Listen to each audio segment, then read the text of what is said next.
Cuando miro hacia atrás y trato de recordar cómo todo esto comenzó, como una inocente incursión en la Deep Web, me cuesta creerlo. Desearía tener el poder de retroceder en el tiempo y hacer las cosas de otra manera. Un día, mi amigo Lucas y yo, con nada más que nuestra curiosidad y una guía algo dudosa que acabábamos de adquirir sobre los rincones más oscuros de Internet, nos encontramos con un sitio en la web oscura que parecía inofensivo al principio. Era un lugar donde las personas compartían secretos, misterios sin resolver y alguna que otra teoría conspirativa. Fue algo bastante intrigante, una sensación similar a la de haber descubierto un mundo oculto. Claro, también participamos activamente hasta que recibimos un mensaje privado de un usuario que se hacía llamar Vigilante. Este tal Vigilante afirmó que nos había estado observando, dándose cuenta de nuestro gran interés por descubrir secretos. El mensaje ya de por sí nos dejó inquietos, pero lo que realmente nos heló la sangre fueron los archivos adjuntos. Eran una especie de carpeta que contenía información extremadamente personal sobre nosotros. Fotos, videos privados, nombres y conversaciones que habíamos tenido en privado. Todo estaba lleno de detalles que ningún extraño debería tener. No teníamos ni idea de cómo había conseguido toda esa información. El mensaje era claro: nos estaban chantajeando. Estaban usando esos datos para obligarnos a hacer cosas a cambio de no hacerlos públicos. El primer desafío parecía casi absurdo. Entrar a un supermercado lleno de gente y gritar una teoría conspirativa a pleno pulmón. Vergonzoso, claro, pero inofensivo. Pensamos que si cumplíamos con esta tonta prueba todo terminaría. Así que lo hicimos, grabamos el acto como prueba. Corrimos por el supermercado gritando que el lugar había sido construido sobre un cementerio, y que todos estaban caminando sobre los cadáveres. Una vez que cumplimos, le enviamos el video a Vigilante.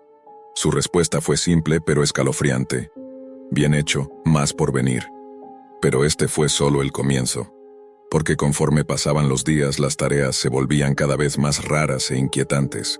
Un día nos pidió que nos vistiéramos de payasos y fuéramos a un partido del equipo de fútbol de la preparatoria. Hubiera sido divertido, pero no estando bajo chantaje.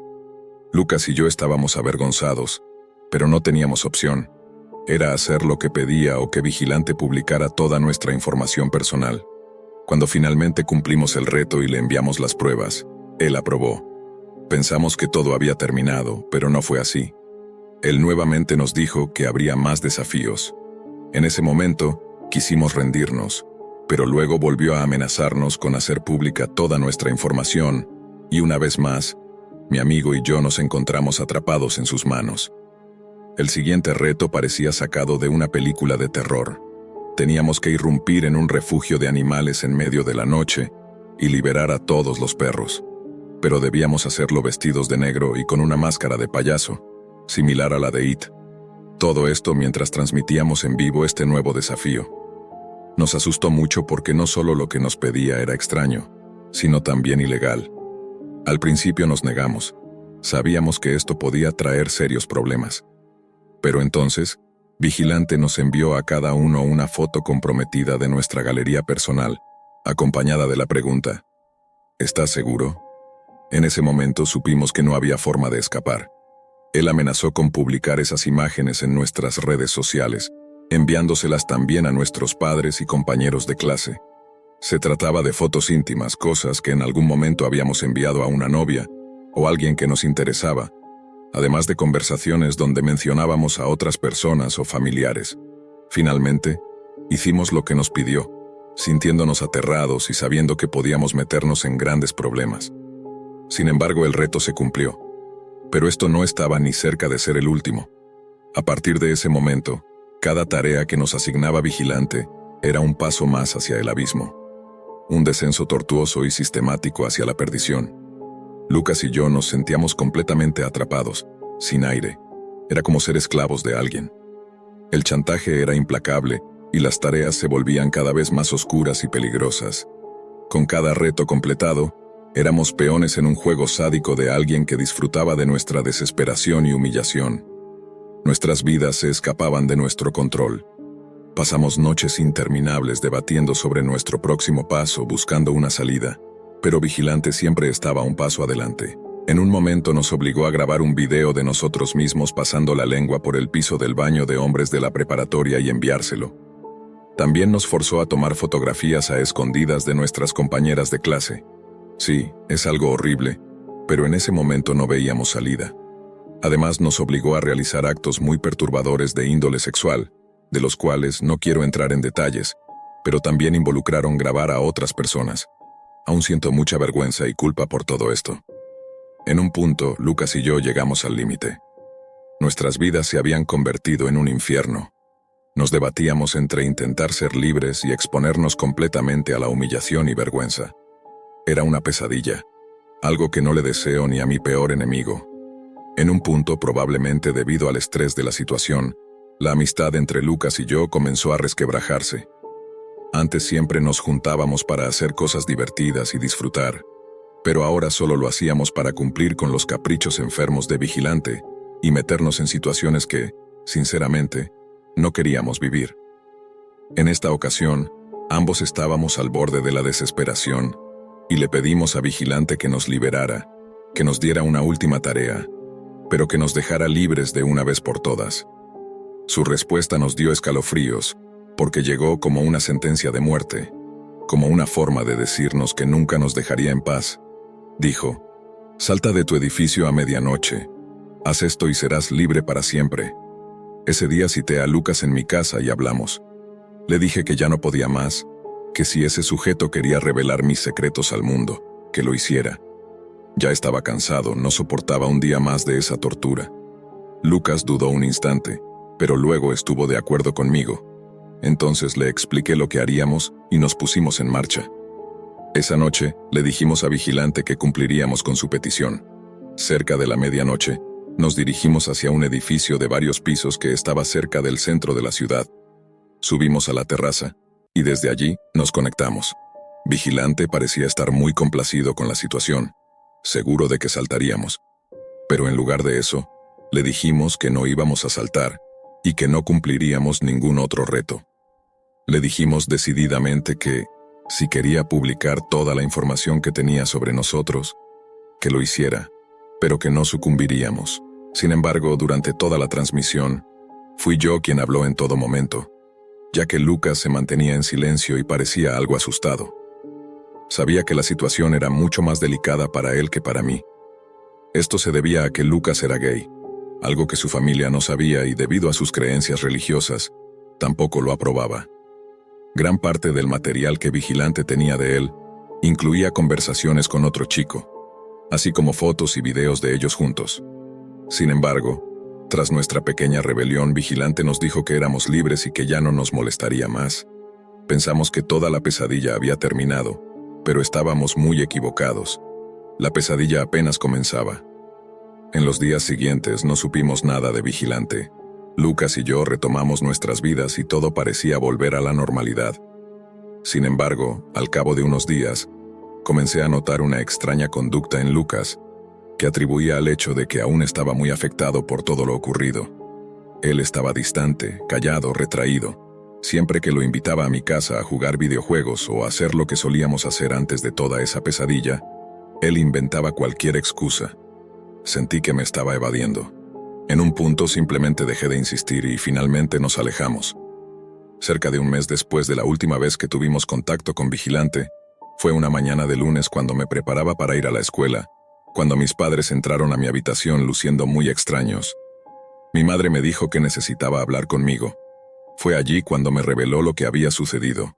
Lucas se había quitado la vida, saltando desde la azotea de un edificio de 5 pisos, el mismo edificio donde estuvimos antes. Estaba completamente conmocionado. No podía creer lo que estaba oyendo. Y justo en ese momento, un nuevo mensaje llegó a mi teléfono. Era de Vigilante y decía: «Felicidades, ahora oficialmente ambos son libres». Lucas fue muy valiente todo este tiempo al asumir la tarea por los dos. Tal parece que no estaba tan listo como tú para revelar su pequeño secreto, pero fue muy honorable al cumplir el último desafío. Ahora está libre y sus secretos, al igual que los tuyos, estarán a salvo para siempre. Ese fue el trato, y soy un hombre de palabra. Adiós, Adam. Disfruta de tu libertad. Esa fue la última vez que supe algo de ese psicópata. Estaba completamente en shock. No podía creer lo que había ocurrido, ni que Lucas hubiera seguido adelante con ese estúpido chantaje.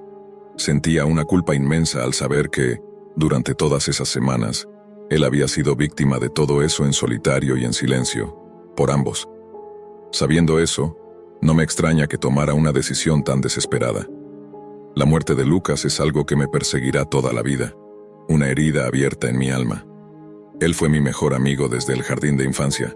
Era un hermano para mí, y definitivamente no estaba preparado para su partida, mucho menos en las circunstancias en las que ocurrió. Nunca puse una denuncia ni hablé de esto con nadie. Si fue lo correcto o no, realmente no lo sé, pero simplemente no quería volver a saber de Vigilante, y nada de lo que hiciera me devolvería a mi amigo. En cambio, si hacía algo en su contra, este loco podría sacar a flote cosas que Lucas hizo lo imposible por mantener ocultas, y no iba a ser yo quien traicionara su última voluntad, por absurda que me pareciera. Los días pasaron, pero la sensación de vacío y culpa no me dejaba en paz. Aunque había conseguido mantenerme alejado de Vigilante, la sombra de lo que sucedió con Lucas nunca desapareció. Vivir con la carga de su muerte me afectó más de lo que podía soportar, y cada vez que cerraba los ojos veía su rostro. Recuerdo esas noches interminables, cuando las pesadillas se mezclaban con recuerdos de su risa, de aquellos momentos de complicidad que compartimos antes de que todo esto comenzara. Y aunque intentaba continuar con mi vida, el dolor era insoportable. Cada vez que alguien mencionaba su nombre, me sentía un peso en el pecho. Todos parecían haber olvidado, o al menos habían seguido adelante. Pero yo nunca podría hacerlo. No había pasado ni un solo día sin que me preguntara si de alguna manera podía haber hecho algo para evitarlo, si hubiera hablado más con él, si hubiera notado su sufrimiento. Pero todo eso era en vano. El daño ya estaba hecho. Una noche, casi un mes después del incidente, algo extraño ocurrió. Estaba en casa, frente al ordenador, tratando de mantener mi mente ocupada. Había dejado de navegar por la Deep Web, por supuesto. Mi vida había cambiado drásticamente desde esos días. Sin embargo, algo me impulsó a abrir mi viejo navegador Tor, el mismo que usaba para acceder a esa parte oscura de la web, ese lugar donde todo comenzó. No sabía por qué lo hacía, tal vez alguna curiosidad morbosa, o tal vez la necesidad de encontrar algo que me explicara lo que había sucedido. Al principio, todo parecía normal, las mismas direcciones sospechosas, los mismos foros llenos de teorías raras y personas tratando de esconder sus identidades. Pero de repente algo cambió. Apareció un mensaje en mi pantalla, uno que parecía ser directamente para mí. El título del mensaje decía: «Aún no has aprendido la lección, Adam». Mi corazón se detuvo un segundo. Reconocí ese tono, esa forma de escribir. Era Vigilante. El mensaje decía: «Pensaste que estabas libre, pero no lo estás. Esto es solo el principio. No te equivoques, los secretos que tienes aún son míos. Si alguna vez quieres la paz, harás lo que te diga. Esta es la última advertencia». El miedo me recorrió entero, y una ola de desesperación me golpeó con fuerza. Había logrado convencerme de que todo había terminado, que mi vida finalmente había vuelto a la normalidad. Pero ahora estaba claro que no era así. Vigilante aún estaba en el juego. Y lo peor de todo es que sabía exactamente dónde encontrarme. Sabía todo sobre mi vida, y eso me aterraba. No podía seguir ignorando lo que había hecho, lo que había permitido que sucediera. Por primera vez, la idea de ir a la policía cruzó mi mente. Pero la misma sensación de impotencia y miedo que había sentido antes me paralizó. ¿Cómo podría explicar todo esto sin que me tomaran por loco? ¿Cómo les diría que alguien me había chantajeado usando mis secretos más oscuros, los de Lucas, los de todos? La gente nunca me creería. Pasaron los días y a pesar de mis intentos de continuar con mi vida, cada vez que cerraba los ojos, sentía que Vigilante no me dejaría en paz. Y peor aún, que mi silencio no me liberaba. El teléfono vibró. Era otro mensaje, pero esta vez no era de Vigilante. Era un número desconocido. Un escalofrío recorrió mi cuerpo. Lo abrí y decía: «Lo que hiciste está lejos de terminar. No escaparás tan fácilmente». Unos segundos después recibí una imagen adjunta. Era una foto de mi casa, tomada desde fuera a plena luz del día. Mi corazón latió con fuerza. Alguien me estaba observando. Me sentí vulnerable, expuesto. Esa sensación que me había atormentado tanto tiempo había vuelto, y esta vez era aún más aterradora. Ahora sabía que no podía seguir huyendo. Era hora de hacer algo, de enfrentarlo, aunque no supiera cómo. Cada vez que me llegaba un mensaje de vigilante, la desesperación me invadía un poco más. El miedo se estaba apoderando de mí, y no veía salida. Pero algo dentro de mí comenzó a cambiar. Mi vida como la conocía ya había desaparecido. La culpa por la muerte de Lucas, la tortura psicológica a la que me había sometido vigilante, todo eso ya había cruzado un límite del cual no había regreso. No podía seguir siendo una marioneta en manos de alguien que se divertía con mi sufrimiento. Decidí que ya era suficiente. Una tarde, después de recibir otro mensaje con amenazas vagas sobre lo que pasaría si no cooperaba, cerré el ordenador con fuerza. Me levanté, con la resolución de hacer lo que debería haber hecho mucho antes. No iba a permitir que Vigilante siguiera controlando mi vida. Lo que más temía ya había ocurrido. La muerte de Lucas era algo irreversible. Pero yo aún seguía aquí. Y no iba a seguir ocultándome. Esa noche, cuando el reloj marcó la medianoche, tomé el teléfono y escribí una respuesta. ¿Sabes qué? Ya no más. No voy a seguir con este juego. Tus amenazas no me asustan, Vigilante. Publica todo lo que quieras. No me importa lo que sepas sobre mí. Ya estoy cansado de vivir con miedo. Lo envié y esperé. En los minutos que siguieron el silencio fue insoportable. Mi corazón latía con fuerza, pero no sentí el miedo que antes me paralizaba. Sentí una extraña sensación de alivio. Por fin había dejado de ser su prisionero. Pasaron unos minutos. Luego el teléfono vibró. El mensaje era corto. Has cometido un error, Adam. Pero está bien, tienes razón, la libertad no tiene precio. No supe qué significaba. ¿Me estaba dejando en paz? ¿Era una amenaza más? Pero algo dentro de mí me dijo que esto era el final de algo, aunque no sabía qué. Había perdido tanto en este juego macabro que ya no me importaba si Vigilante cumplía con sus amenazas. Mis secretos, mis peores temores, ya no me pertenecían. Lucas ya no estaba y yo, aunque roto, había comenzado a sanar, aunque de una forma extraña. En los días que siguieron no recibí más mensajes de Vigilante. Al principio creí que estaba esperando el momento oportuno para lanzarme el golpe final. Pero la verdad es que nunca más supe de él. El silencio se instaló en mi vida como un visitante incómodo, pero también necesario. Sin embargo, nunca olvidé lo que ocurrió, ni a Lucas, ni a las decisiones que tomé. Su muerte me perseguiría por siempre, pero al menos ya no vivía con el peso de sus secretos, ni con la constante amenaza de un extraño. A veces, mientras caminaba por la ciudad o veía el brillo de una pantalla, recordaba aquellas semanas de terror, de caos, de manipulación, y a pesar de todo sentía una sensación de libertad, una que nunca creí que alcanzaría. Pero la verdad era que, al final, el mayor enemigo no era Vigilante. El verdadero enemigo era la culpa, la angustia de no haber podido salvar a mi amigo, de no haberlo visto a tiempo. Y a pesar de haber dejado atrás la Deep Web, a veces, en la quietud de la noche, sentía que sus ecos aún me llamaban. Aquel día regresé de la escuela como cualquier otro. Soy una chica algo reservada, sin una vida social activa ni muchos amigos, como solía ser habitual. Cuando volví de clases compré algunos refrigerios en el camino, y al entrar en casa, dejé la mochila tirada a un lado y subí directo a mi habitación para ponerme a ver animación hasta que cayera la noche. Estaba tan concentrada en lo que sucedía en la pantalla, que ni siquiera me di cuenta de cuando oscureció. Y probablemente la única razón por la que dejé de mirar la pantalla y noté que ya era de noche, fue porque me aburrí de lo que estaba viendo. Decidí entonces probar algo distinto por una vez. Más temprano, durante el día en la escuela, unos compañeros de clase hablaban sobre ver ciertos videos en la Deep Web, y pensé, ¿por qué no intentarlo? No tenía ni idea de cómo acceder a esa parte de la internet ni cómo funcionaba, y como no tenía mucha confianza con esos compañeros para preguntarles, decidí investigar en Google, y como era de esperar, encontré todo lo que necesitaba saber. Fue así que descubrí que los navegadores convencionales no podían acceder a los sitios de la web oscura. Necesitaba descargar un navegador especial que fuera indetectable para los motores de búsqueda, y que garantizara anonimato total mientras se navegaba por esos sitios. Algunos foros recomendaban usar un VPN para ocultar la dirección IP mientras navegaba, así que considerando la seguridad, decidí seguir ese consejo. Descargué el navegador indicado y comencé a explorar al azar.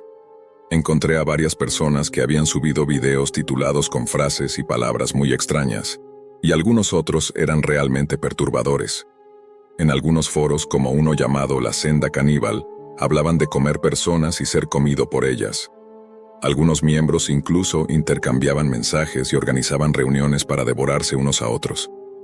Me pareció una locura total, como si necesitara que alguien devorara mi carne fresca.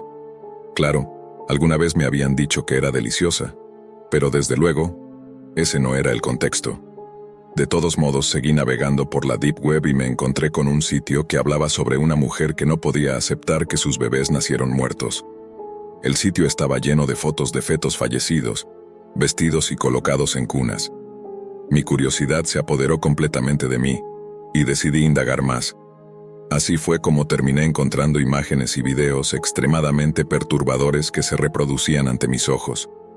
En ese momento, comprendí que estaba viendo pornografía infantil auténtica y contenido relacionado con actos aberrantes hacia niños, y esos videos estaban dispersos por toda la web oscura. Fue absolutamente aterrador, y lo más inquietante era que también había transmisiones en vivo. Fue demasiado para mí. Quería dejar de ver aquello inmediatamente, pero, en lugar de eso, comencé a explorar más chats con títulos tan inquietantes como Medianoche acechante, La morgue sangrienta, En vivo, Sangre, entre otros. No creía que fueran reales, pero mi curiosidad me empujó a hacer clic en uno de ellos. Al hacerlo, se abrió una transmisión en vivo. Era una habitación oscura, y había un hombre atado a una silla en el centro. Cerca de la silla, había una mesa con varios objetos encima, desde armas hasta herramientas como martillos y hachas. No entendía lo que estaba pasando hasta que apareció un hombre con una máscara, similar a la que usaban los médicos en la época de la peste, con un pico largo que se parecía al de un cuervo. En su mano sostenía un cuchillo cubierto de sangre. Fue entonces que noté con más atención al hombre atado. Estaba herido y sangrando. Tenía cortes profundos en la muñeca, y su sangre caía gota a gota, formando pequeños charcos a sus costados. El hombre que estaba enmascarado preguntó, ¿debería terminar con él? Su voz sonaba extraña, como si estuviera utilizando un modulador de voz para darle un tono grave y profundo. Me preguntaba si esto era un espectáculo, así que miré los comentarios y vi que todos le decían que lo terminara de una vez. Hubo comentarios especialmente brutales, pidiendo que le disparara en la cabeza o lo arrojara a un recipiente con agua hirviendo. La mayoría, sin embargo, quería que usara el hacha contra el hombre. Me pareció terriblemente macabro. No entendía cómo alguien podría disfrutar viendo cómo otro ser humano es torturado. Yo acababa de entrar a ese chat, y lo único que pasaba por mi cabeza era, déjalo ir, por Dios, déjalo ir. Era imposible no sentirse horrorizada ante una escena como esa, o no experimentar empatía por la persona que estaba siendo sometida a esa brutalidad. Sin embargo, había más de 3,000 personas observando en vivo lo que estaba sucediendo en esa sala, y por lo que leía en los comentarios, parecía que yo era la única que sentía angustia. En ese momento, vi al hombre enmascarado levantar el pesado hacha por encima de su cabeza y descargarla sobre el tipo que estaba atado. El hacha se quedó clavada en su cabeza y de allí brotó una lluvia de sangre. El hombre, probablemente ya muerto, seguía siendo golpeado con el hacha una y otra vez, como si estuviera enloquecido. Escuchaba sus gritos de agonía, y el sonido de la carne blanda al ser cortada por el hacha era aterrador. La escena era espantosa. Aunque mi mente me gritaba que debía salir de allí, mi cuerpo permaneció paralizado. Estaba completamente petrificada frente a la pantalla, incapaz de mover un solo músculo. Mi estado era de total shock. No podía creer lo que estaba viendo. Aunque sabía que lo que había visto era real, entonces me di cuenta de que acababa de presenciar el asesinato de un hombre en vivo. Cuando finalmente pude reaccionar, cerré la transmisión, pero lo peor fue que, al salir de allí, parecía que el hombre de la máscara aún no había terminado con su víctima, pues acababa de dejar el hacha y había tomado un cuchillo, uno muy afilado. Sin embargo, decidí que no quería ver lo que ocurriría después. Me arrepentí al instante de haber hecho clic en ese sitio. Quería cerrar la pestaña, pero no lo conseguí. En lugar de eso, Fui redirigida a otra página llena de videos más perturbadores y horribles. Había varios roles, con entre 4 y 5 videos en cada fila. Lo más inquietante era que parecían formar una especie de serie. Continué desplazándome, lo cual fue una completa estupidez de mi parte. Al llegar al final de la página, vi una cara familiar en uno de los videos de la última fila. Era el mismo hombre cuyo asesinato acababa de presenciar. La primera imagen lo mostraba solo, mirando a la cámara, y parecía completamente normal. Luego, había fotos de él en la calle, después de él durmiendo y finalmente el video que acababa de ver, que se había subido hace apenas un momento. Al mirar debajo, vi que se había formado un nuevo rol, y la primera foto era yo, mirando mi cámara web con la misma ropa que llevaba puesta en ese momento. Me asusté tanto que di un salto hacia atrás y casi me caí. Me acerqué de nuevo a la computadora y presioné sobre la foto. Fue entonces cuando escuché el latido de un corazón. En ese instante recibí una notificación que apareció de la nada. Decía, «Por fin te vemos». Mi computadora portátil se apagó de golpe. Me quedé completamente aterrorizada, parada frente a la pantalla sin saber qué hacer. Corrí hacia la ventana y me asomé. No había nadie. Empecé a mirar por toda mi habitación, sintiéndome completamente en pánico. Traté de respirar y calmarme un poco. Después volví a encender la computadora, pero cuando lo hice, todo parecía completamente normal. No había rastro de la página que había visitado ni del mensaje que había recibido. Pensé que tal vez todo había sido una broma de mal gusto, o que alguien quería asustarme. Traté de tranquilizarme y volví a la cama, aunque no pude pegar ojo. Pasaron 3 días desde entonces, y todo parecía en orden, pero no pude evitar mirar por encima del hombro de vez en cuando. Una noche, mientras intentaba dormir, mi teléfono sonó. Molesta, lo miré para ver quién me estaba llamando a esa hora. Entonces vi que no era un mensaje, sino un video mío, de mí durmiendo, exactamente con la misma ropa que llevaba puesta en ese momento. Me quedé paralizada, incapaz de respirar. De repente, escuché un sonido desde el lado derecho de mi cama. Unos pasos pesados salieron corriendo por el pasillo y luego se desvanecieron. Me sobresalté, me levanté y encendí las luces, mi corazón latiendo rápidamente, mi cuerpo temblando de miedo. Estoy muerta.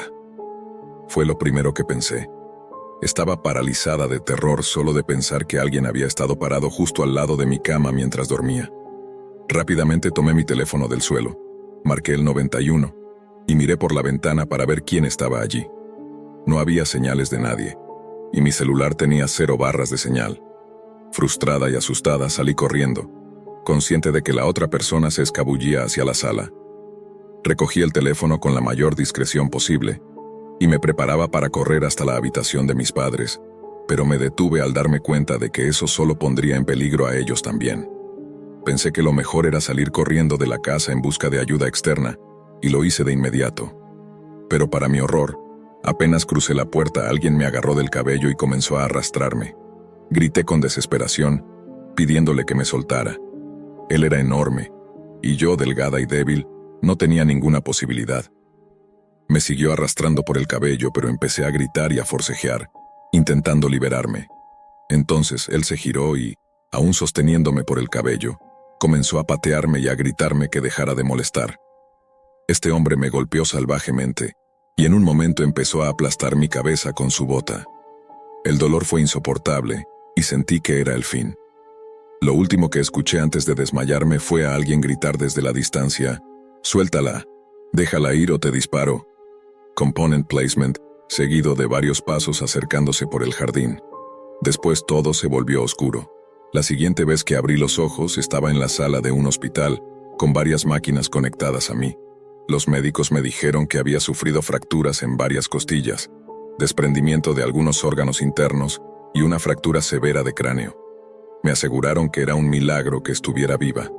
Lo que ocurrió esa noche fue que, afortunadamente, uno de mis vecinos, que es policía, se despertó por el sonido de mis gritos.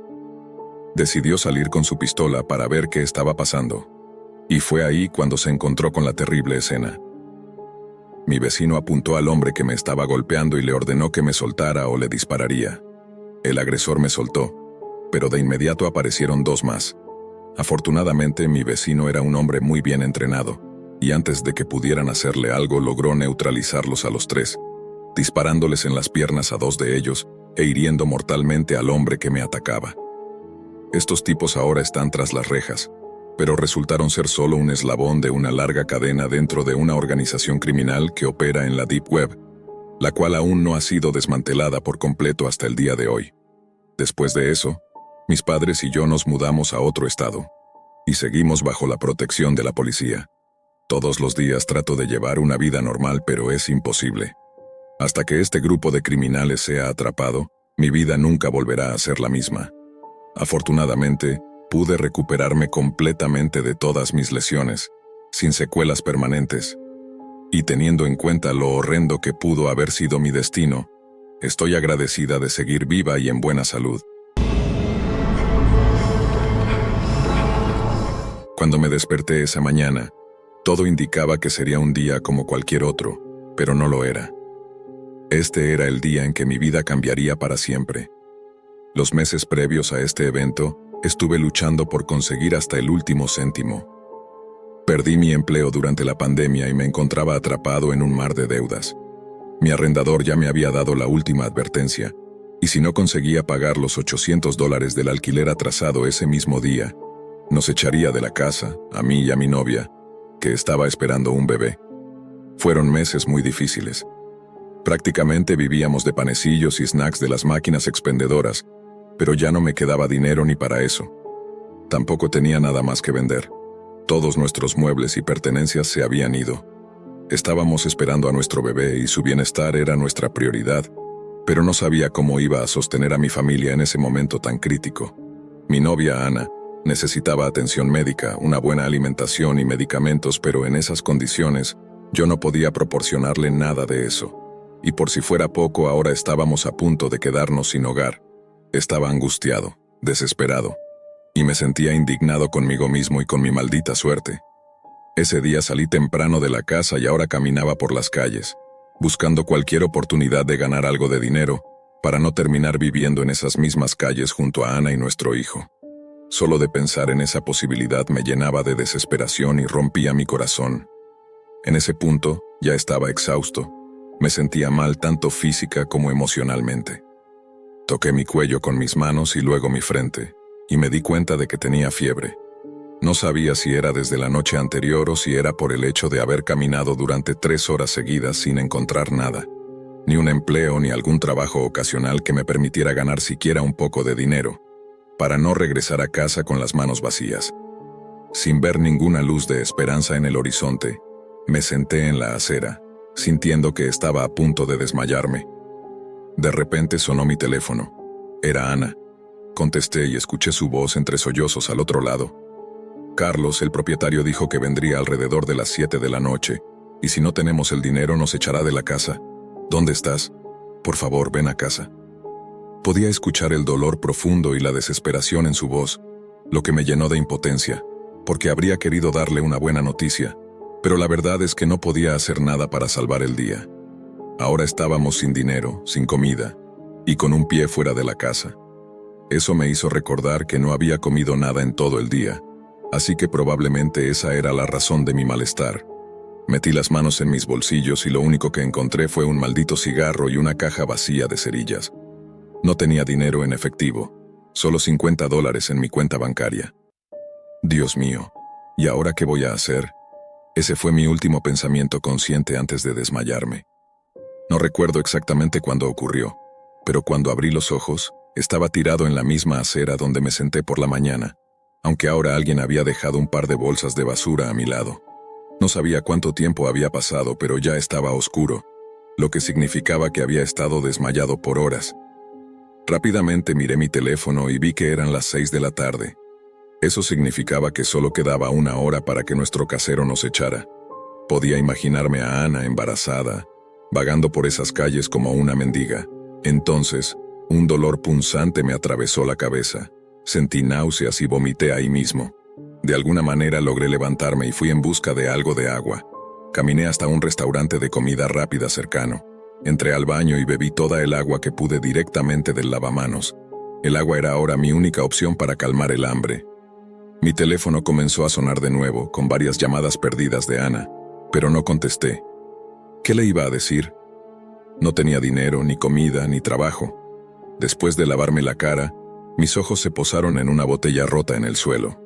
Estaba tan desesperado que pensé que esa sería mi única salida.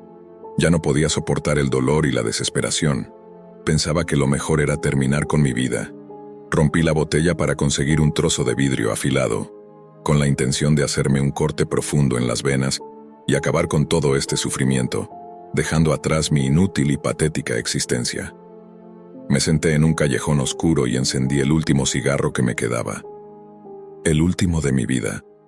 Sabía que sonaba extraño, pero los mendigos no pueden permitirse muchos lujos, ¿cierto? Pensé en cortarme las muñecas después de terminar ese cigarro, pero de repente otro pensamiento invadió mi mente. ¿Qué pasará con Ana? ¿Cómo sobrevivirá en las calles sin mí? ¿Deberíamos suicidarnos juntos? No, no podía pensar así. Ella lleva una vida dentro de ella, a nuestro hijo. Pero ¿qué tipo de vida tendría en la calle? ¿Para qué traerlo al mundo solo para vivir como vagabundos? Por Dios, ¿qué puedo hacer? En ese momento caí de rodillas en la acera con mi frente pegada al suelo y lloré desconsolado, sabiendo que nadie escucharía mis lamentos o mis súplicas. No creía en Dios, por lo que tampoco tenía esperanza de un milagro. Sin embargo, en ese instante, una luz se encendió en mi cabeza. Recordé cómo navegaba por la Deep Web durante mis días en la escuela secundaria, y recordé también que en ese lugar había todo tipo de cosas ilegales que podían ofrecerte una salida rápida, aunque a costa de perder la moral y quebrantar la ley. Todavía tenía el navegador Tor en mi teléfono, aunque hacía tiempo que no lo usaba. Sin embargo, ya no tenía nada que perder. Tomé mi teléfono y abrí el navegador Tor, y de inmediato me sumergí nuevamente en este viejo pasatiempo. No sabía exactamente qué estaba buscando, pero algo dentro de mí me decía que allí encontraría una solución, así que decidí seguir mi instinto. Después de navegar durante 10 o 15 minutos, apareció un anuncio en la esquina de la pantalla que decía: «Buscando un sicario, soy tu hombre. Realizo el trabajo por tan solo $50». No sé qué me pasó, pero hice clic en el anuncio y se abrió un sitio web incompleto. Este comenzaba a pedir detalles y direcciones de las víctimas, y luego decía: «Una vez completes los detalles y realices el pago, el asesino se comunicará contigo». Sé que todos ustedes gritarán al escuchar esto, pero en ese momento, y en el estado en el que me encontraba, vi allí una salida. No podía dejar que Ana enfrentara este mundo cruel sola después de mi muerte, deambulando por las calles, sufriendo. Ella no tenía a nadie más que a mí, y no podía dejar que fuera ella quien sufriera con esta idea de suicidio. Así que completé los detalles, ingresé la dirección de mi casa y procedí con el proceso, con las manos temblorosas mientras ordenaba el asesinato de la mujer que amaba y de mi hijo aún por nacer. Júzguenme lo que quieran, pero en ese momento sentía que no tenía otra opción. Estaba entre la espada y la pared y mi juicio no estaba en su mejor momento. Cuando finalicé el pago apareció un mensaje en la pantalla: «El hombre se comunicará contigo en breve. Recuerda que, una vez finalices el trato y cuelgues, no habrá vuelta atrás». ¿Por qué regresar ahora?, pensé. No nos queda nada. Será mejor acabar con nuestras vidas que vivir con la humillación y la pobreza para siempre. De repente, una llamada entró desde un número desconocido y la contesté de inmediato. «Hola. El trabajo estará hecho en media hora. Ella está sola en casa, ¿verdad?» «Sí», respondí con la voz entrecortada. «Recuerda que una vez que cuelgues no tendremos contacto alguno. Ese será el trato final». En ese momento exhalé un profundo suspiro y las lágrimas comenzaron a rodar por mis mejillas. Quería decir que sí, pero la emoción me lo impedía. Entonces, el hombre, con una voz grave, habló nuevamente. «Es el trato final». Respiré hondo y respondí con un susurro. «Sí, es el trato definitivo». El teléfono se desconectó y noté que ya eran las 6:30 de la tarde. Ana debía estar en casa, esperando que regresara con el dinero para salvar el día. Ese solo pensamiento me estremeció. Lo único que me daba consuelo era pensar que todo sería rápido e indoloro. Tal vez ella ni siquiera lo notaría. Tiré la colilla del cigarro al suelo sucio y recogí los trozos de vidrio roto, preparándome para despedirme de este mundo. La vida aquí ya no tenía sentido. Miré mi teléfono una última vez y ahora el reloj marcaba las 6:35. El timbre de la casa sonaría, y Ana se apresuraría a abrirme, pensando que finalmente había regresado con buenas noticias. Pobrecita Ana. Ni siquiera podría imaginar que la muerte la esperaba al otro lado. Me limpié las lágrimas y me preparé para cortarme las muñecas con un trozo afilado de vidrio. Pero justo cuando estaba a punto de hacerlo, mi teléfono volvió a sonar. Esta vez no era Ana ni el sicario. Esta vez era una llamada de mi banco, pero no lo supe hasta que contesté. «Hola», dije sin ánimo alguno. «Señor Rodríguez, nos complace informarle que ha ganado nuestro sorteo de este mes. Felicitaciones. El dinero del premio será acreditado a su cuenta en unas horas». «¿Cuánto dinero es?», pregunté, ya sin esperanza. $1000. Pronto recibirá la actualización. Gracias por realizar operaciones con nosotros. Que tenga un buen día». La llamada se desconectó y los pedazos de vidrio cayeron de mis manos. «Lo logré. Ganamos. $1000. Finalmente, todas nuestras preocupaciones desaparecerán». Salté de alegría, no podía creerlo. Miré al cielo y grité, «Los milagros sí existen. Gracias, Dios». Pero de repente mi corazón se hundió hasta mi estómago al recordar lo que acababa de hacer. Miré mi reloj. Eran las 7 en punto. Ahora el sicario estaba en camino a mi casa. Santo Dios, empecé a correr como loco, como si fuera un caballo desbocado. ¿Qué he hecho? ¿En qué estaba pensando? Me maldije 1000 veces mientras corría lo más rápido que pude por la calle abarrotada. Tenía que llegar a casa antes que él, o todo terminaría en unos minutos. Primero tenía una familia, pero no tenía dinero para cuidarla. Ahora tenía dinero, pero la vida de mi familia estaba en juego. Esto parecía una macabra broma del destino, pero todo era mi culpa. Me tropecé con un montón de personas mientras corría. Algunos me empujaron con furia, pero no me importó. Tenía que llegar a casa antes que el sicario. Tenía que hacerlo. Estaba sudando como un condenado al infierno, y mi corazón latía con fuerza en mi garganta. Sabía que el final estaba cerca, y cada segundo que pasaba me acercaba más a la perdición. Oh, por Dios, Ana, mi amor, no puedo perderte. No puedes morir por culpa de mi insensatez.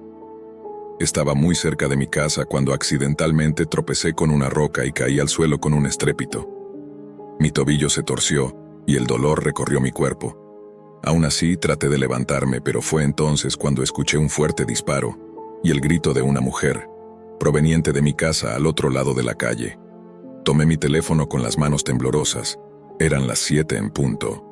Y vi a un tipo con una sudadera negra con capucha saliendo rápidamente del porche de mi casa y saltando en una camioneta estacionada en la carretera. Las últimas palabras del sicario resonaron en mi mente. Una vez cerrado el trato, no habrá vuelta atrás. Comencé a llorar desconsoladamente mientras mi mundo se desmoronaba. No tuve valor para caminar hasta la casa y presenciar el cuerpo ensangrentado de mi novia tirado en la puerta. Me quedé completamente encogido sobre la acera, llorando con una intensidad desgarradora, mientras la gente seguía caminando a mi alrededor sin detenerse. Sentía que lo merecía. Escondí mi rostro entre las palmas de mis manos, sollozando, cuando de repente escuché una voz familiar. «Dylan, ¿qué estás haciendo aquí en medio de la calle?» Miré hacia arriba y vi a Sofía parada frente a mí. El miedo se reflejaba en mi rostro. Me levanté rápidamente, aún en shock, y pregunté, «¿Estás bien?». Pero ella, con un tono nervioso, me interrumpió y dijo, «El propietario llegó de repente. Estaba empacando nuestras cosas cuando, de repente, escuché un disparo. Mark me gritó, dijo que tenía que salir de la casa, que nos fuéramos de inmediato. Sonó el timbre y pensé que eras tú, entonces fue a abrir la puerta. Pero apareció alguien más. Todo lo que sé es que luego escuché un disparo y nuestro arrendador cayó muerto en el suelo». Mientras Sofía hablaba, me quedé completamente mudo, atónito. No podía creer lo que estaba oyendo. Como pueden imaginar, no pude contarle la verdad. En lugar de eso, le hablé de la llamada del banco y ella se alegró al saber que finalmente había una solución. Sin embargo, también sentía remordimiento por lo que le había ocurrido al arrendador.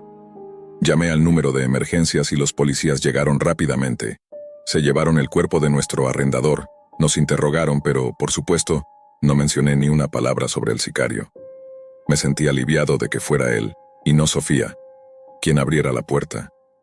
Me asustaba pensar en cómo habría cambiado todo si ella hubiera estado ahí en ese momento. La culpa me carcomía, Sentía que no merecía ninguna de las bendiciones que llegaban a mi vida. Estaba completamente sorprendido de lo que mi desesperación me había llevado a hacer. Sé que lo que hice fue terrible, horrible y cobarde. No me justifico, al contrario, llevo ese peso todos los días. Hoy nuestra vida es mucho mejor. Tenemos una casa propia, encontré un trabajo estable y, gracias a ello, he podido sacar adelante a mi familia. Hoy no nos falta nada, ni a Sofía ni a nuestra pequeña Eva. Pero aunque todo parece mejor ahora, la felicidad me sabe agridulce. Cada vez que llego a casa y veo a Sofía sosteniendo a nuestra hija, no puedo evitar sentir una ola de culpa por lo que casi les hice. Es como una espina que llevo dentro que nunca podré arrancarme y que me acompañará hasta el fin de mis días. Este es un secreto oscuro que jamás le contaré a Sofía. No podría soportar verlo romperle el corazón y sé que jamás me lo perdonaría. Aunque nuestra vida mejoró, la sombra de lo que casi ocurrió nunca desapareció por completo. A veces, cuando estamos en casa, escucho el sonido del timbre y mi corazón se acelera. Un instante, tan solo un instante, me transporta de vuelta a ese día. El miedo, la desesperación, la sensación de no tener salida. Y entonces me doy cuenta de que, a pesar de todo, todavía me queda algo por redimir. Hace unas semanas, mientras ordenaba el garaje, encontré una vieja caja de cartón. Dentro había documentos que había olvidado por completo, recibos, papeles de la mudanza y una carta del casero anterior. Recordé lo que hice, y esa carta, en particular, me hizo cuestionar mi propio juicio una vez más. En ese momento algo dentro de mí me dijo que debía hacer algo para redimirme, para darme paz. No podía seguir viviendo con este peso sobre mis hombros, así que decidí buscar ayuda. La misma desesperación que me había llevado a tomar decisiones extremas, ahora me impulsaba a tratar de sanar, a liberarme de este fantasma. Fui a terapia, algo que nunca pensé que haría. Había escuchado que mucha gente lo hace, pero nunca imaginé que yo sería uno de esos. Con el tiempo me di cuenta de que el perdón no solo viene de los demás, sino también de uno mismo. Fue un proceso lento, pero lo necesitaba. Y poco a poco, empecé a encontrar la paz. Sofía nunca sospechó nada. No se dio cuenta de lo que había sucedido, de lo que casi perdimos. Tal vez es mejor así, tal vez es algo que nunca debería saber. No puedo arruinar lo que tenemos por un error tan grande. Hoy, cuando miro a nuestra hija Eva, siento una mezcla de orgullo y tristeza. Orgullo por el futuro que le estamos dando. Tristeza por lo que pude haberle hecho a ella antes de que siquiera llegara al mundo. Cada día que pasa me recuerda lo afortunado que soy de tener una segunda oportunidad. Una oportunidad para ser el padre que Eva se merece. La vida es un juego de giros inesperados. Algunos son buenos, otros muy malos, pero al final, siempre hay una oportunidad para cambiar, para volver a empezar. Aunque la culpabilidad nunca se irá, ahora sé que lo importante es seguir adelante, no para olvidar, sino para aprender de los errores, para no repetirlos. Años después, mientras me siento en el sillón de nuestra casa, viendo cómo Eva juega en el suelo, una paz extraña me inunda. He logrado rehacer mi vida. Hemos encontrado estabilidad, y aunque la culpabilidad nunca me ha dejado completamente, ya no me consume como antes. Carly y yo hemos construido una familia, y aunque sé que no hay vuelta atrás a ciertos errores, también sé que mis decisiones me trajeron hasta aquí, hasta este momento. Una tarde, cuando Eva tenía ya 4 años, Carly me miró fijamente mientras estábamos en la cocina. Ella notó que había algo diferente en mí, algo que nunca había estado allí antes. Un peso se había aligerado, o tal vez lo había aprendido a cargar de una forma más llevadera. Ella sabía que yo tenía un pasado oscuro, pero nunca le había contado los detalles. Sin embargo, a veces los ojos de Carly reflejan un temor sutil, un eco de lo que ocurrió en esos meses oscuros. «Carly, ¿te sientes bien?», me preguntó mientras me entregaba una taza de café. Asentí sin hablar. En esos años juntos las palabras sobraban en ciertos momentos, pero en otros las frases aún parecían hacerle falta a nuestra relación. Yo quería contarle todo, quería liberarme del último secreto, pero algo me detenía, y ese algo era el miedo a destruir lo que habíamos logrado, a destruirla a ella. Pero al mismo tiempo, entendí que lo que más necesitaba no era liberarme de ese peso, sino encontrar una manera de vivir con él, Y así fue como decidí que sería suficiente, que mi redención no venía de contarle lo que había hecho, sino de cómo elegí vivir después de todo. Cada vez que veo a Eva, me acuerdo de lo cerca que estuvimos de perderlo todo, de cómo, en un momento, estaba dispuesto a destruir la vida que tanto amaba. Pero la vida me dio una oportunidad más. La vida y el destino tienen sus propios caminos, aunque a veces nos lleven por los más oscuros, y aunque no siempre podamos ver el propósito de todo, siempre hay algo que podemos hacer para cambiar nuestra dirección.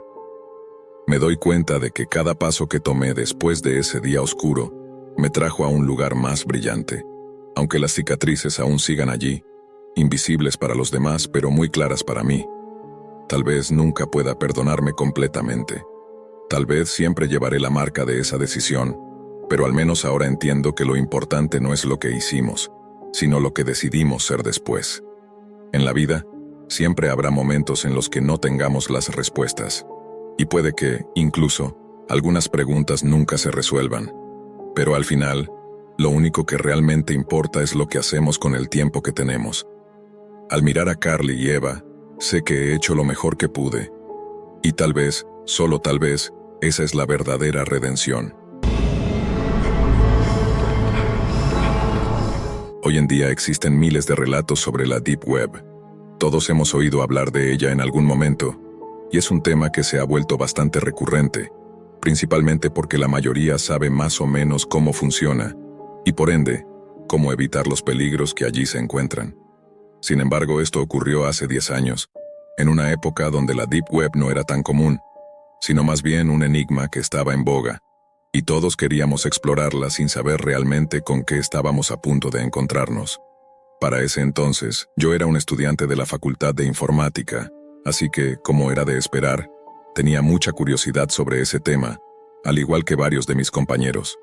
Fue por eso que, un día, un amigo y yo decidimos adentrarnos en la red oscura para descubrir de qué trataba esa parte de Internet, de la que todos hablaban, pero de la cual pocos conocían los detalles.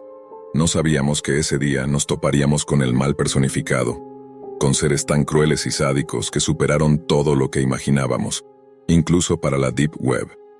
Cuando comenzamos nuestro primer año en la carrera de diseño digital en la facultad, mi compañero Ernesto y yo estábamos llenos de inquietudes sobre todo lo relacionado con Internet, especialmente con su cara más sombría. La tarde antes de lo que sucedió, uno de nuestros amigos nos contó que había encontrado una página en la Deep Web que quería mostrarnos. Nos dijo que no íbamos a creer lo que veríamos, pero que debíamos ir a su casa para que nos lo enseñara. Manuel estaba particularmente misterioso esa tarde, aunque él siempre tenía esa actitud, y con el gran conocimiento que sabíamos que tenía sobre la Deep Web, le creímos. Pensamos que lo que quería mostrarnos sería algo grande.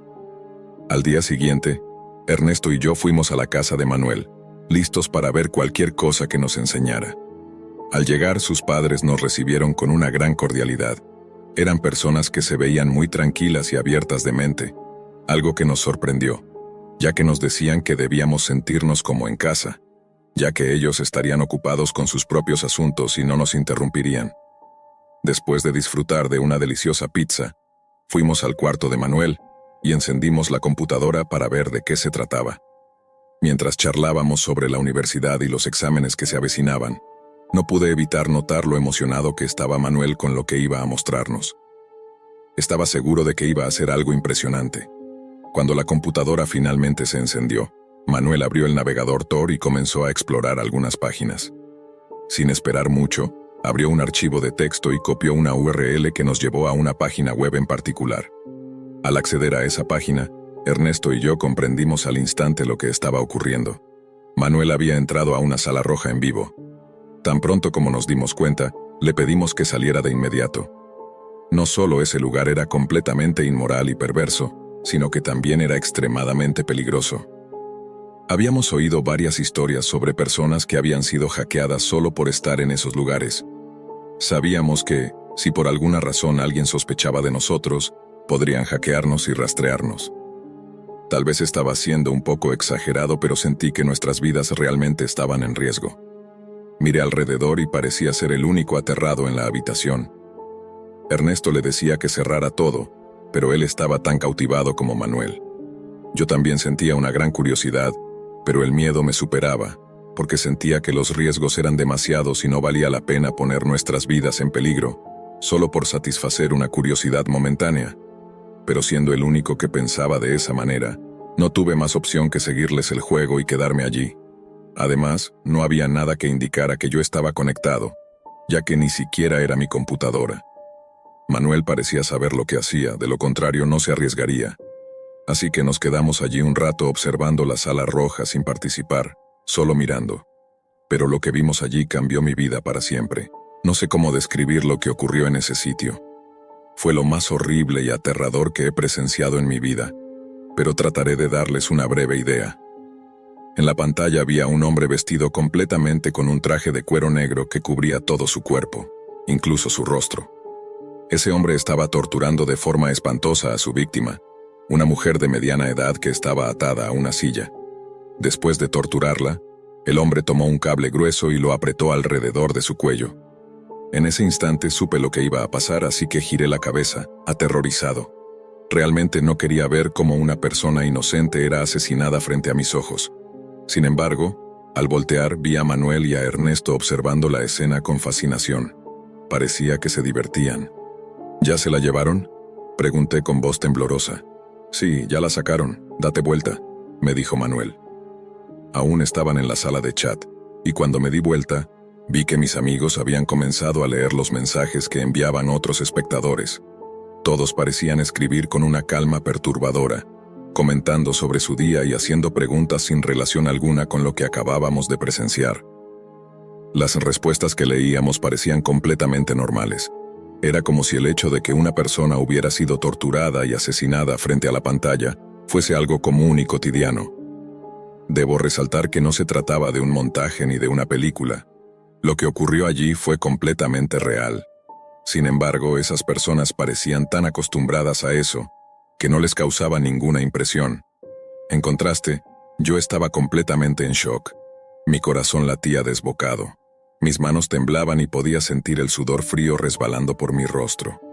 Lo que acababa de ver fue demasiado impactante para mí, pero lo que realmente me dejó desconcertado fue la reacción de mis amigos y de las personas dentro de esa sala. Mientras seguía mudo, tratando de procesar lo que acababa de suceder, leí un mensaje que me llamó profundamente la atención. ¿Están pasando un buen rato? ¿Quieren más pizza? Ernesto y yo nos quedamos paralizados de miedo al leerlo. ¿Acaso fue una coincidencia? Bueno, era un sábado por la noche, así que mucha gente debía estar comiendo pizza, ¿cierto? En ese momento, ambos nos miramos fijamente, preguntándonos si debíamos responder. Manuel, por su parte, ni siquiera nos miró. Simplemente escribió sin consultarnos. Estamos bien, comeremos pizza más tarde. Manuel, ¿qué demonios estás haciendo? Oh, lo siento, fui muy grosero. No les pregunté si querían más pizza, ¿quieren más? Swing, respondió él de manera casual. En ese momento, Ernesto y yo nos quedamos mirándolo como si le hubiera salido un tercer ojo. ¿Acaso has perdido la cabeza? ¿Por qué respondes? Srenia, replicó Ernesto, visiblemente molesto. Entonces Manuel dijo con una calma inquietante. Oh, simplemente no pensé que fuera educado no responderles. Después de todo, ellos nos trajeron pizza, aunque estaban tan ocupados. ¿De qué demonios estás hablando? Srenia, le pregunté. De mis padres, respondió sin titubear. Los que están en la sala roja. Lo miré con total incredulidad. No podía creer lo que acababa de decir. Pensé que era una broma, pero él parecía estar hablando en serio. ¿Estás bien, Manuel? Srenia, le pregunté. Su respuesta me dejó helado. Me siento perfecto. Todo salió perfecto.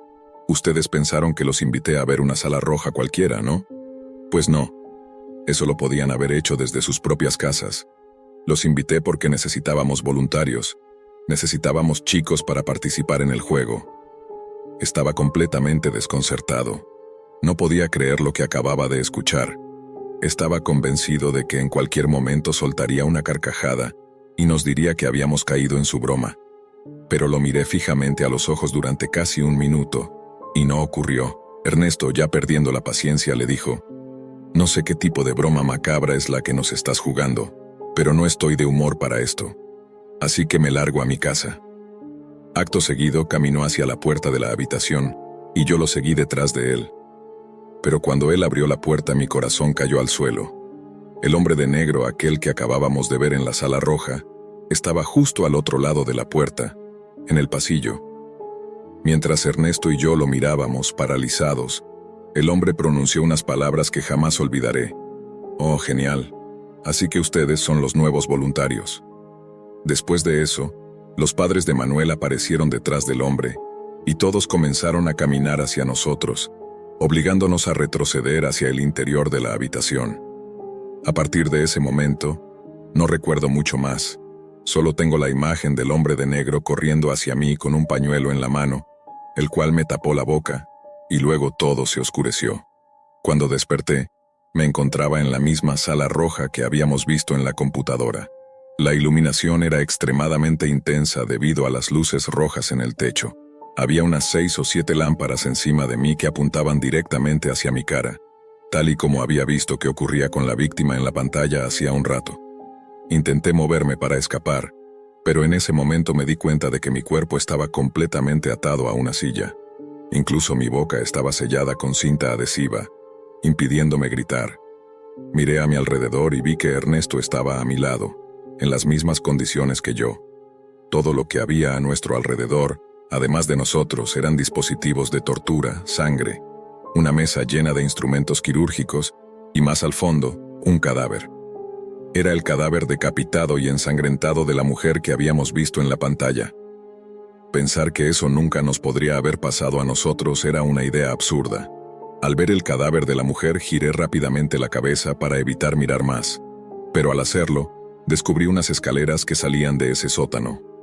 Reconocí la casa. Todavía estábamos en la casa de Manuel, pero antes de que pudiera pensar en mucho más, el hombre de negro se acercó a nosotros con un cuchillo enorme en la mano. Frente a nosotros había una cámara, y él se aseguró de no taparla mientras caminaba en nuestra dirección. Cuando llegó junto a mí, el hombre de negro de repente pasó su cuchillo por mi cuello, rozándolo. El nivel de terror que se siente cuando sabes que estás completamente inmovilizado, a merced de un sádico que sabe perfectamente qué tipo de prácticas inhumanas está a punto de llevar a cabo, es indescriptible. No hay palabras para describirlo. Cuando terminó conmigo, se acercó a Ernesto e hizo lo mismo. Lo peor fue que él estaba mucho más asustado que yo. Rompió a llorar en el instante en que el hombre levantó el cuchillo en su dirección, sin poder contenerse. En ese momento, Javier no pudo evitar sentirse completamente desesperado. Intentó levantarse de su silla, pero el hombre lo ignoró por completo y se alejó unos segundos. Cuando regresó, traía un teléfono móvil en las manos. En la pantalla del dispositivo, una votación había finalizado.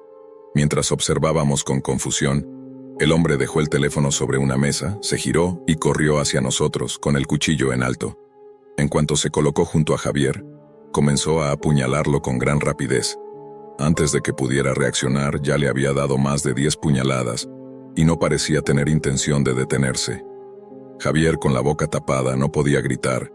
Solo lloraba desconsoladamente mientras el hombre continuaba atacándolo sin piedad. Yo lo miraba horrorizado, completamente inmóvil, sabiendo que estaba presenciando el fin de mi amigo. La imagen que vi, los ojos de Javier antes de morir, me perseguirán por siempre. Esos ojos llenos de lágrimas, llenos de confusión, preguntándose por qué le estaban haciendo eso, por qué alguien lo estaba apuñalando en un sótano mientras otras personas observaban. Esos ojos no entendían lo que estaba pasando. Querían estar en casa, tranquilos, abrazando a su perro y hablando con sus amigos. Eran ojos que querían vivir, pero sabían que ya no tendrían esa oportunidad. De repente, esos ojos se apagaron, y Javier ya no estaba. La vida lo había abandonado. De inmediato sentí algo en la cara. Era el mismo pañuelo de antes, con el mismo olor penetrante. Me quedé inconsciente de nuevo. Cuando desperté, me encontraba tirado en la calle, a unos metros de mi casa. El sol ya había salido. Me levanté mareado, completamente desorientado y caminé instintivamente hacia mi puerta. Toqué el timbre varias veces hasta que mi madre, al verme en ese estado, abrió la puerta y me abrazó, preocupada, preguntando qué me había pasado. Me sentía completamente confundido, pero con el tiempo empecé a recuperarme. Pensé que todo había sido una horrible pesadilla, hasta que mi madre miró mi cuello, horrorizada, y me preguntó qué era esa herida. Me sentía aturdido. pero cuando me miré al espejo vi el pequeño corte que el hombre de negro me había hecho con su cuchillo.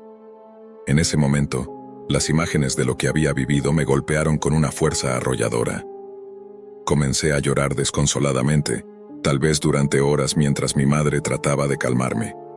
Finalmente, después de contarle todo, llamamos a la policía. Ellos se dirigieron a la casa de Esteban, pero no encontraron a nadie. Después de varias horas, me di cuenta de que había estado dormido el tiempo suficiente para que ellos pudieran recoger sus cosas y huir. Desde entonces, nunca supe más de ellos. La única razón por la cual declararon muerto a Javier fue por mi testimonio, ya que nunca encontraron su cuerpo. Lo que los agentes descubrieron al investigar la Deep Web fue aterrador. Encontraron el video de todo lo que había sucedido, y lo más escalofriante fue enterarme de que la única razón por la que yo seguía con vida y Javier no, fue porque la gente en esa sala había votado a favor de que él fuera la víctima esa noche. Al profundizar más en los mensajes del chat, los agentes descubrieron que probablemente estaban jugando un juego en el cual a mí se me permitió vivir durante un tiempo, mientras que luego me utilizarían para completar el reto de esa noche. Hasta el día de hoy, Esteban y su familia de psicópatas no han sido encontrados. Ni siquiera sé si esos realmente eran sus padres. Lo único que sé es que aún vivo con miedo, ya que no sé si algún día volverán por mí. Ese mismo año dejé la carrera y me mudé con mis padres a otra ciudad. Ahora, apenas toco una computadora. Mi celular está blindado con todas las medidas de seguridad posibles para evitar ser rastreado. Lo mismo ocurre con el de mis padres. Algo dentro de mí murió aquella noche, junto con mi amigo. Desde entonces no recuerdo un solo día en el que haya sido verdaderamente feliz. La sombra de ese suceso me persigue constantemente, y aunque he aprendido a lidiar con él, el tormento es constante. Lo peor de todo es saber que quienes arrebataron la vida de Javier y destruyeron la mía probablemente sigan por ahí, libres y felices, haciendo lo mismo con otras personas.